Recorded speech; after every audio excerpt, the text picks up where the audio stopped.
Well, for our cable viewers, February 2010 has come and gone, but one really big event in the Chicagoland area during February is the Chicago Auto Show. I remember literally growing up with the auto show as a kid pretty much through the entire 1980s. The Chicago Auto Show can be a thrill for a kid or kid of all ages. Every year at McCormick Place in downtown Chicago, the Chicago Auto Show comes to town. Yes, Mike Kara presents for the third year in a row had the chance to invade the Chicago Auto Show and get a behind-the-scenes look at all the new cars and concept cars being unveiled. This is that big chance for many automobile manufacturers to feature their latest and greatest, including concept cars, cars that are not on the market yet, but premiere them here and let the public see them right here and now. Mike Kara Presents had the chance to look at awesome cars, but also had the chance to get up close and personal and check out the pretty insides of some of the cars.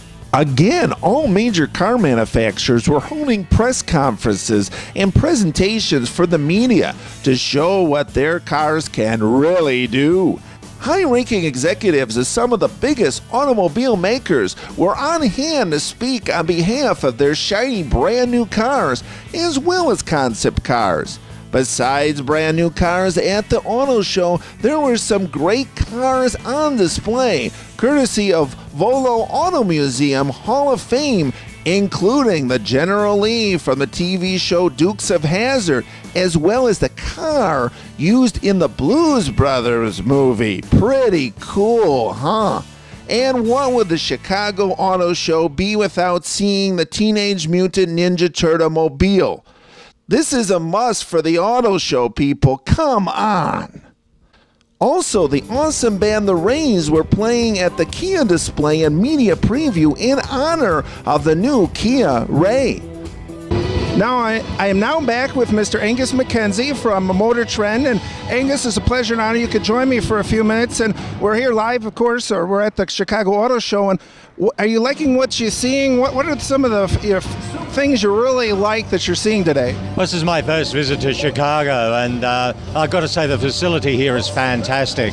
It's one of the best auto show facilities I've been to around the world, and this show has a slightly more optimistic atmosphere than I've seen in shows for the previous year.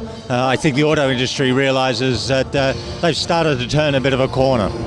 Oh, fantastic. And we see a lot of different cars. Of course, we're seeing hybrid vehicles and concept vehicles. Is there any particular vehicle that's caught your eye that might be the next best thing coming out in the few months? Well, there are a couple of concepts here that are interesting. One is the Honda Odyssey minivan concept, and that's pretty close to what will be the production vehicle. It's a very stylish looking minivan, which is not an easy thing to do.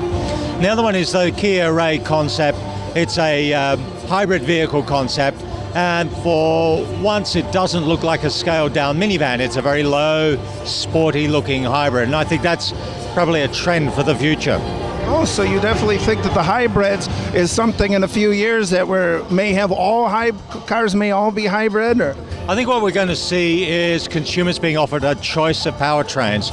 I mean, for a guy in the Midwest who lives in a small town, he probably wants a pickup truck, and he probably wants a diesel pickup truck.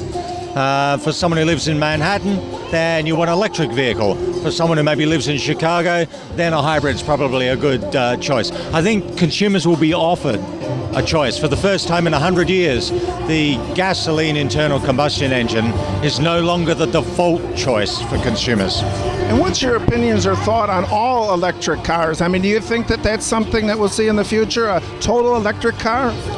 We will see gradual electrification, but the total electric car is not really suitable for every application. The problem with electric cars are the problem that back in Edison's day. A battery is a very inefficient means of storing energy, so therefore your range is limited. You don't have the flexibility that a gasoline-powered car delivers. I think probably the most interesting concept that we will see in terms of alternative powertrains is the Chevy Volt, which will give you the option of driving it like an electric vehicle with the flexibility of having a gasoline engine there. Well, we're back here at the United States Army exhibit at the Chicago Auto Show, and with me are Sergeant Pryor and Sergeant Richardson. And first of all, I want to personally thank you guys for proudly serving our country. It's guys like you that make our country so great. Thank you for your service. But anyways, we want to talk about what is happening, and tell us, what is this exhibit all about, Sergeant Pryor? Well, Mike, this exhibit right here is for the Chicagoans to get up close and personal with the soldiers themselves and some of our equipment, so they can see firsthand what we do and ask us questions or anything that they may have. Oh, great. And now, Sergeant Richardson, now this vehicle, tell us a little bit about this vehicle, and have you rode in a vehicle like this, sir? I have ridden in a vehicle like this in Iraq in 2005, 2006. And this vehicle here is basically for transportation of soldiers. Right. So it's a great vehicle. It's well made, very safe vehicle. And like I said, it can hold up to 4 people in the back and 2 crew and 1 gunner up top. Right, and we're mentioning that this is not only about recruiting, but this is also about letting the public, especially, you know, this is the media preview, but the public is going to see all this, and I understand that the public has a lot of exhibits, so you're going to put them through the paces, or you've got some things that they could at least look at? Oh, yeah, definitely. We have the Race for Strength, where they have a card where they race through traffic and all that good stuff. We have the Apache simulator where they flip upside down and around, and they enjoy that, 16 years and older. And then we also have the Humvee simulator where it has simulated M4s and all that good stuff where they're going through simulated combat. Great, and we want to talk about this vehicle. Now, you mentioned you rode in a vehicle like this, and I think our audience would wonder, what is it like? I know that's kind of a hard question to describe, but I mean, what is the feeling? I mean, is it a bumpy ride? Is it a smooth ride? Or It depends on the terrain that you're on, but for the most part, through the streets, it is a very smooth ride. It can be a little loud in there, but nothing too extreme, as well as you feel safe when you're in there. Not to mention, it's just adventurous, which is the best feeling of all. Right, and now we understand, Sergeant Pryor, that you're currently in the recruiting then, is that right? That is correct, sir. I've been in the Army 6.5 years, and I've been a recruiter for 2 years, sir. And we mentioned that you have served in combat, so this is quite an experience, you know, for you to just probably serve your country, you know, in combat, and then come back and tell everyone about the Army.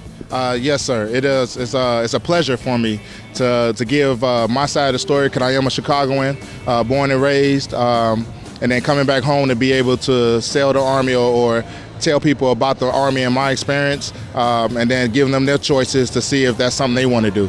For more information on the Chicago Auto Show, please take note of your screen.